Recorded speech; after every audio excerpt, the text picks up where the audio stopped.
Ever tried balancing a household budget? It can get pretty tricky. Well, can. Imagine trying to do that for an entire country Oh, yeah. with trillions of euros on the line. Yeah. So today we're going on a deep dive into France's debt situation. Ooh. We'll be exploring how they got into this financial predicament and looking at the potential solutions they might take to get themselves out of this mess. Yeah, it's a situation a lot of people are finding relatable because Mm-hmm. we can all relate to the struggles of managing money. And France right now is kind of like that, Yeah. just on a massive scale, with a debt to GDP ratio of over 110%. Yeah, so could you break down what that ratio actually means for those of us who aren't economists? Sure. So the debt to GDP ratio, it's basically like a financial health check for an entire country. And for Yeah. France, that 110% means that they owe more than what their entire economy produces in a year, No. which is a staggering 3.2 trillion euros. Okay, so that's a lot of money. A lot. But I guess it's not just the size of the debt that's the problem, right? It also matters who they owe the money to. Yeah, you're exactly right. The composition of the debt matters a lot. Mhm. Take Japan, for instance. Their debt to GDP ratio is actually even higher than France's. Really? But a large chunk of that debt is held by Japanese citizens themselves. Okay, so it's like borrowing money from a friend. Exactly. There's more trust and flexibility there. But with France, almost half of their debt is owed to foreign investors. Okay, so that adds a lot more pressure to repay. A lot more. Yeah. Imagine if all your credit card debt was to some loan shark who's constantly breathing down your neck. Yeah, you definitely feel that pressure. Exactly. And that's kind of the situation France is dealing with now. Okay, so high debt and a big chunk of it owed to these outside lenders, not a great situation. Not at all. So how did they get here? It's not like they just went on a crazy spending spree, right? No, not really. Wow. It was a whole bunch of factors that kind of piled up over time. Mm-hmm. The 2008 financial crisis was a big hit to their economy. Right. It required a lot of government intervention. Yeah, and spending to kind of get things back on track.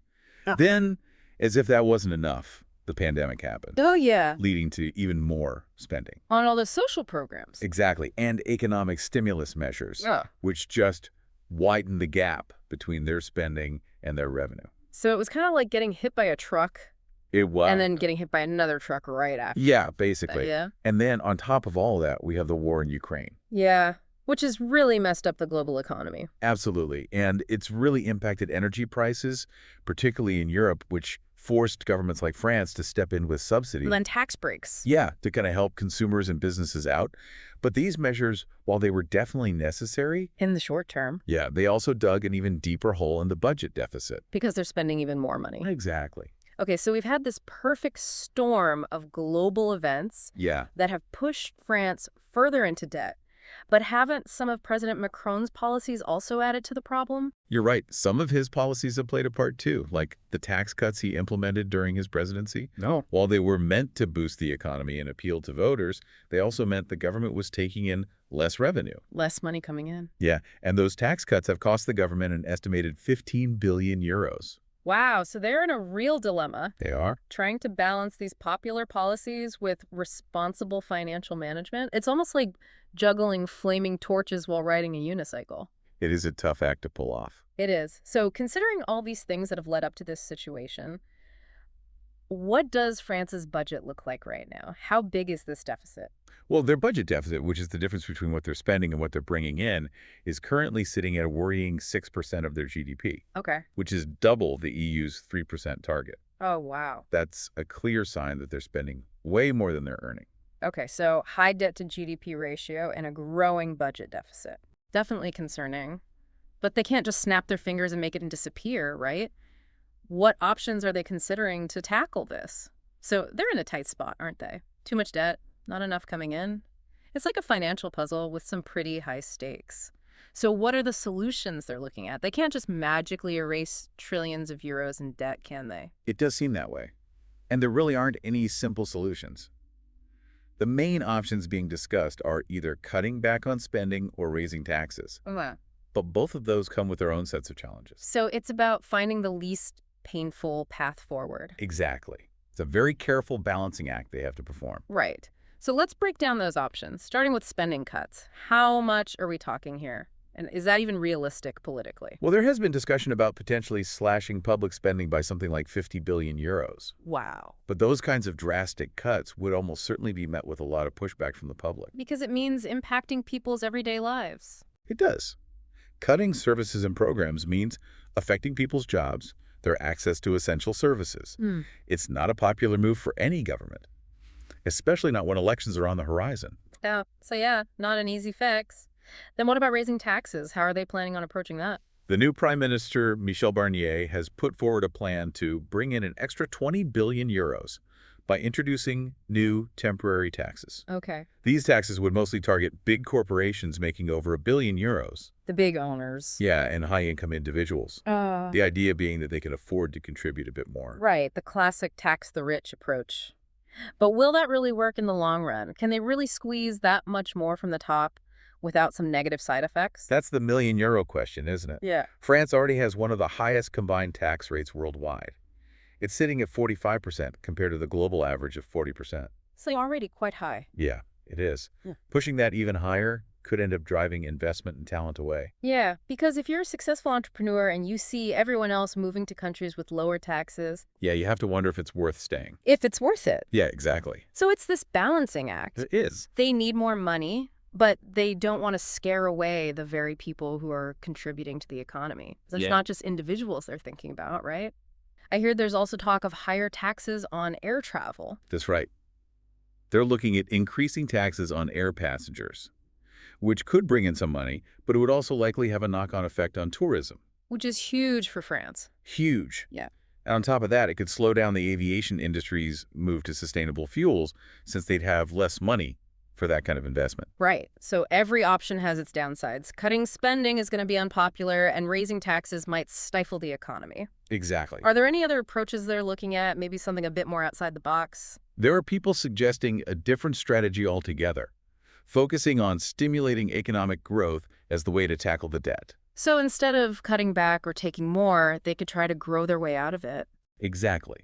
The thinking is that a bigger, stronger economy would naturally bring in more revenue, which would make the current debt seem less daunting over time. I see. So instead of focusing on austerity, they're looking at opportunities for growth. Precisely.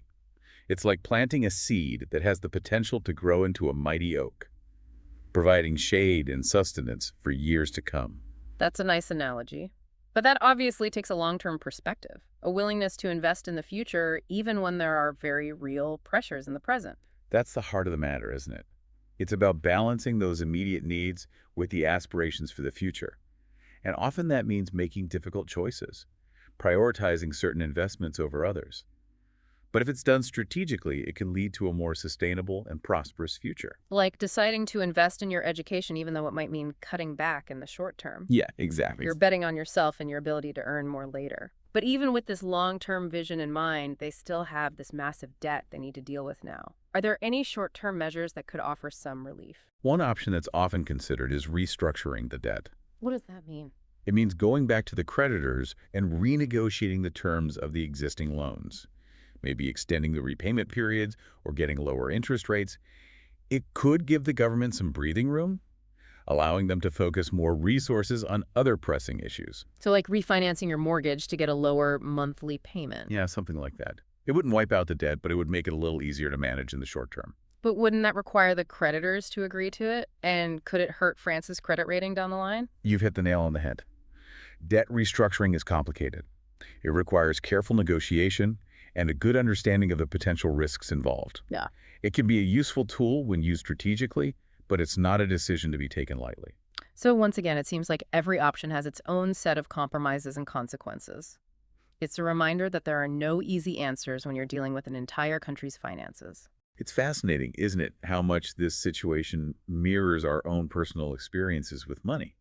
We all have to make decisions about how we spend our money, how much debt we're willing to take on, and how to balance our immediate needs with our long-term goals. It's like we're all trying to walk our own financial tightropes, just on different scales. Exactly. And speaking of tightropes, we're approaching the end of this part of our deep dive. Any final thoughts before we take a quick break?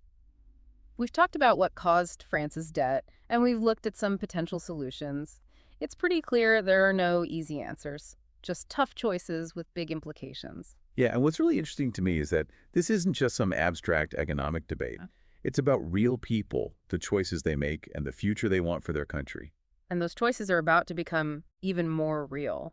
France is set to announce their budget for 2025 in just a few hours. What are you most interested in seeing in this budget? What specific measures will you be paying close attention to? I think the big thing is the balance they're going to try to strike. Are they going to focus more on stability in the short term or growth in the long term? Will we see austerity measures, or are they going to go for more innovative solutions? So will they be tightening their belts or maybe loosening them a bit to try and stimulate the economy? Yeah, that's the question, isn't it? Yeah. My guess is we're going to see a mix of different approaches. Some spending cuts in areas where they can trim the fat, combined with some targeted revenue increases, Yeah. probably by closing those tax loopholes we discussed earlier. Like the tax breaks for Airbnb, for example. Exactly. That seems like a relatively painless way to generate some extra cash while also tackling the housing shortage problem. Yeah. Seems like a win-win. It does. It's something that could appeal to both sides of the political aisle. But looking beyond these short-term fixes, I'm also curious to see if they lay out any kind of long-term vision, maybe some hints about those growth-oriented policies that could put France on a more sustainable path. Kind of like planting the seeds for future prosperity, even though it might take a while to see the results. Exactly. It takes some real foresight and courage to make those kinds of investments when you're facing immediate financial pressure. It does. It's a gamble, but one that could pay off big time in the future. And while we wait to see what path France decides to take, it's a good opportunity to think about our own financial philosophies. If you were the one calling the shots for a country's economy, how would you balance the need for revenue with the impact on people and businesses? That's a great question to think about. It's easy to criticize from the outside, but when you're the one making the decisions, when the well-being of millions of people is on your shoulders, it's a whole different ballgame. It really does show you how complex economic policymaking is. There's no single right answer, no magic formula. It's all about weighing different priorities, taking calculated risks, and adapting to a constantly changing world. It's a constant juggling act. It is. And in the end, that's what leadership is all about. Making tough choices, setting a direction, and bringing people along with you. And right now, the whole world is watching France as they get ready to reveal their plan for the future. This is about more than just numbers on a balance sheet. This is about the future of France, the choices we make as individuals and as a society, and the kind of world we want to leave for the next generation. Well said. And on that note, we'll leave you with this. Keep a close eye on France's budget announcement. Pay attention to the details, the choices they make, and what those choices tell us about their long-term vision. And then ask yourself, what would you have done differently? What trade-offs would you be willing to make? It's a thought-provoking exercise, and you might be surprised by what you discover. Until next time, keep diving deep, and remember, knowledge is power.